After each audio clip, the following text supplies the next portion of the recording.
దశాబ్ద కాలం నుంచి ఎదురు చూస్తున్న రోజు రానే వచ్చింది. మరికొన్ని రోజుల్లో ఆ కోదండ రాముడు తన జన్మస్థానంలో కొలువుదీరబోయే సమయం ఆసన్నమైంది. ఆ అద్భుతమైన ఘట్టం కోసం కోట్లాది మంది ప్రజలు వేయి కళ్లతో ఎదురుచూస్తున్నారు. ఎంతో కన్నుల పండువగా జరగనున్న రామ మందిర ప్రతిష్టాపన కోసం భక్తులంతా అయోధ్య వైపు చూస్తున్నారు. ఇక ఈ రామ మందిరం ప్రారంభోత్సవాన్ని ఈ నెల 22న దేశ ప్రధాని నరేంద్ర మోదీ చేతుల మీదుగా జరగనుంది. ఇదిలా ఉంటే గతంలో ఈ అయోధ్య రామ మందిర నిర్మాణానికి భారీ ఎత్తున నిధులు సమకూరిన సంగతి తెలిసింది. దేశవ్యాప్తంగా చాలామంది ప్రముఖులు భక్తులు ఈ రామ మందిర నిర్మాణం కోసం విరాళాలు సమర్పించారు. కాగా తాజాగా ఈ అయోధ్య రామాలయం కోసం ఇంతవరకు ఎంత మొత్తంలో నిధులు సమకూరాయనే ప్రశ్న చాలా మందిలో మెదులుతూ ఉంది. అయితే రామ మందిరం కోసం ఎవరు ఎంత విరాళం ఇచ్చారో తెలుసుకుందాం. అయోధ్య రామ మందిర నిర్మాణం అనేది హిందువుల చిరకాల స్వప్నం. నూతన రామాలయ నిర్మాణానికి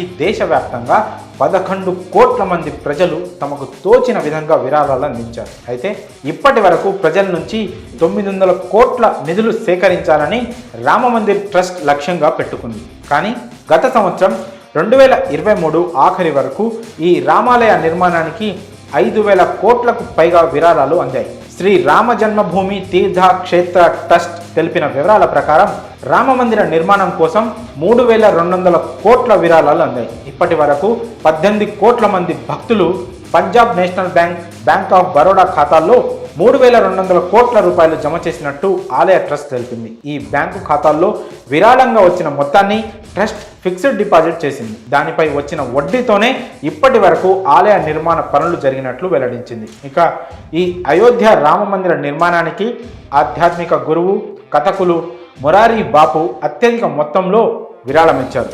దాదాపు 11.3 కోట్ల రూపాయల విరాళం అందించారు. దీంతో పాటు USA, కెనడా, యునైటెడ్ కింగ్డమ్లోని అతని అనుచరులు సమిష్టిగా విడివిడిగా 8 కోట్ల వరకు విరాళం ఇచ్చారు. అలాగే గుజరాత్కు చెందిన వజ్రాల వ్యాపారి గోవింద్ భాయ్ ధోలాకియా రామ మందిర నిర్మాణానికి 11 కోట్లు విరాళంగా అందించారు. అమెరికాలో ఉన్న ఓ అజ్ఞాత భక్తుడు కూడా ఆలయ ట్రస్టుకు విరాళంగా 11,000 పంపించారు. కాగా అయోధ్యకు చెందిన రామ మందిర నిర్మాణానికి తొలి విదేశీ విరాళం ఇదే కావడం విశేషం. గతంలో మాజీ రాష్ట్రపతి రామ్నాథ్ కోవింద్ 2021 జనవరి 14న అయోధ్యలో రామ మందిర నిర్మాణానికి విరాళాలు సేకరించే ప్రచారాన్ని ప్రారంభించారు.